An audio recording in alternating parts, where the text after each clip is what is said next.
You probably think of mammals as the gold standard of parenting in the animal kingdom. After all, they nurse their young, keep them warm, and teach them how to survive. But here's the twist. Some mammals are surprisingly neglectful, and their survival strategies mean their babies often face the world almost alone. Take the giant panda. When a panda gives birth to twins, it makes an unthinkable choice. The mother will only care for one cub, abandoning the other to die. Why? Raising even a single cub takes enormous energy. Panda milk is limited, and the tiny cubs, born blind and helpless, demand constant attention. Instead of losing both, the mother invests everything into the stronger one. It's heartbreaking, but in her harsh environment, it's a strategy that works. Rabbits follow a different path. Their babies are born furless, blind, and completely defenseless. You'd expect the mother to hover constantly, but she doesn't. Instead, she leaves the nest unattended for most of the day, returning only briefly at night to nurse. This isn't laziness, it's survival. By staying away, she avoids drawing predators to the nest. Still, from your perspective, it looks like a mother who's barely there. And then there's the harp seal. These snowy white pups look like stuffed toys, but they get just 12 days of maternal care. During that short window, their mother's milk fattens them up quickly. Then she disappears into the ice, never to return. The pups are left to figure out how to swim, hunt, and survive entirely on their own, before they have even grown out of their fluffy coats. For humans, this kind of neglect feels unimaginable. But in the animal world, it's just strategy. Yet if mammals, the group we usually see as nurturing, can be this hands-off, what happens when you look at animals where power, aggression, and danger are part of parenting itself? That's where things get even more brutal. Neglect is one thing, but what happens when the greatest danger to a baby doesn't come from predators, the cold, or starvation, but from the parents themselves? In the wild, parenting isn't always about love and protection. Sometimes it's about power, dominance, and survival, and the young end up paying the price. Start with lions. A pride of lions looks like a family at first glance, but it's far from peaceful. When a new male takes over, he often kills all the cubs that aren't his own. As cruel as that sounds, it's a cold calculation. By removing the previous male's offspring, he forces the females back into heat, ensuring his genes are the ones passed on. For the cubs, it's devastating. For the male lion, it's strategy. Grizzly bears take a different approach, but it's no less brutal. A mother may give birth to 2 or 3 cubs in winter, but food in the wild is never guaranteed. If times get tough, she may abandon the weaker ones to focus on the strongest. It's triage, sacrificing one to save the others. To you, it feels merciless. To her, it's survival math written in instinct. And then there are hippos, giants of rivers and lakes. At first glance, you'd expect such massive mothers to be protective. But life inside a hippo herd is chaos. Males fight violently for dominance, thrashing with tusks that can crush bone. In the middle of these battles, calves are often trampled or drowned. Sometimes even the mother herself can accidentally crush her own baby while navigating a fight. In a species where aggression rules, young hippos are just collateral damage. What's striking is that these behaviors aren't accidents. They're patterns repeated again and again. To lions, cub killing is a way of rewriting the family tree. To grizzlies, abandonment is a way of narrowing the odds. To hippos, sheer size and violence make parenting almost impossible. But if power and aggression can make some of the world's strongest parents into threats, what about animals that simply walk away entirely? You might expect birds to be better caretakers, but some of them prove that even feathered parents can be astonishingly absent.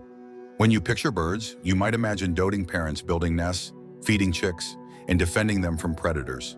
And while many birds fit that image, others flip the script completely. For some species, parenting stops at laying the egg, or worse, involves letting their chicks fight it out with no interference at all. The cuckoo is the most infamous example. Instead of raising her own chicks, a female cuckoo sneaks her egg into another bird's nest. Once it hatches, the cuckoo chick pushes out the rightful eggs or outcompetes the host's young, demanding constant feeding. The unsuspecting foster parents work tirelessly to feed a chick that isn't even theirs. It's clever deception, but for the original offspring, it's a death sentence. Ostriches take another approach. These giants lay their eggs in communal nests, sometimes holding 60 or more at a time. But when so many hatch together, not all chicks get equal treatment. Mothers focus their attention on the strongest, while the weaker ones are left behind. In the open savanna, survival depends on speed, size, and luck, and ostrich parents simply don't spread themselves thin. Then there are pelicans.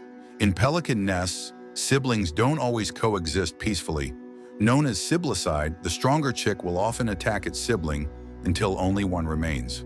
The parents, they don't step in. Instead, they let nature decide which chick is tough enough to make it.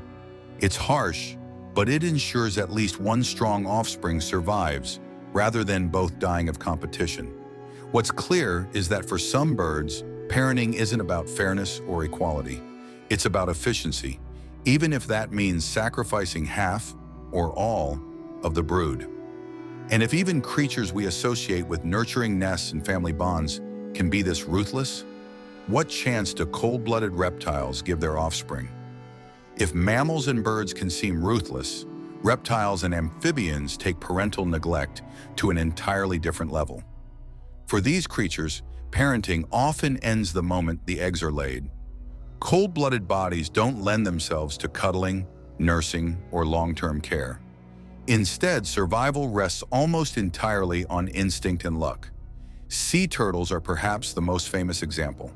A female turtle will haul herself onto a beach, dig a nest, and bury around 100 eggs in the sand.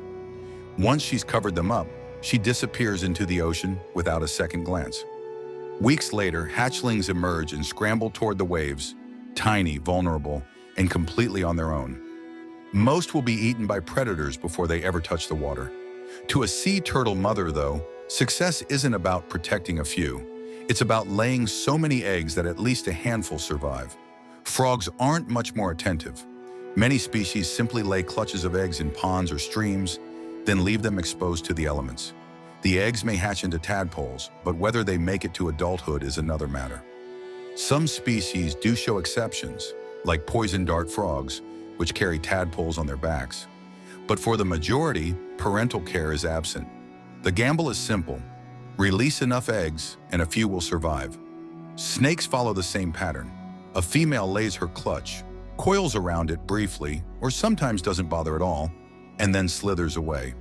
There are rare exceptions. Pythons, for example, coil around their eggs to keep them warm. But once the young hatch, even they are left to fend for themselves. For most snake species, the babies emerge already equipped with venom, speed, or camouflage. That built-in survival kit replaces any form of parenting. The cold truth is that reptiles and amphibians rely on numbers, not nurture. Instead of investing in a few young, they produce dozens or even hundreds, knowing most will be lost. It's a strategy that has kept these groups thriving for millions of years. But if this seems harsh, just wait, because in the insect world, parenting strategies aren't just neglectful. They can be downright horrifying. If you thought reptiles and amphibians were cold parents, insects take the idea of bad parenting and push it into the realm of horror. For many of these creatures, reproduction is less about nurturing young and more about ensuring their own genes survive, no matter the cost. Start with the praying mantis. After mating, the female sometimes eats the male, beginning parenthood by eliminating the father altogether. While it may seem savage, the nutrients she gains help fuel the development of her eggs. For the offspring, this means they start life with a full set of resources, but absolutely no parents left to guide them. Then there are parasitic wasps, whose method is something straight out of a nightmare. A female will inject her eggs into the body of a living host, often a caterpillar. When the larvae hatch, they feed from the inside out, carefully avoiding vital organs until the very end to keep their host alive as long as possible. By the time the young emerge, the host is little more than an empty shell. For the wasp, it's efficient. For the victim, it's one of nature's cruelest fates. And finally, assassin bugs. These predators lay their eggs and then immediately move on. When the young hatch, they're left to fend for themselves in a world full of threats. There's no guidance, no protection, no support, just instant survival mode from the moment of birth. What ties all these insects together is their strategy. Survival by sheer numbers, parasitism, or ruthless efficiency. Parenting, in the sense we usually think of it, doesn't exist. Yet despite this apparent neglect, or even brutality, these species thrive. Their young inherit survival tools so sharp that nurture isn't necessary. From mammals that abandon one twin to insects that turn parenting into parasitism, the animal kingdom proves that raising young isn't always gentle. Sometimes it's harsh, unforgiving, and even terrifying. And yet, every one of these strategies has worked well enough to keep life going.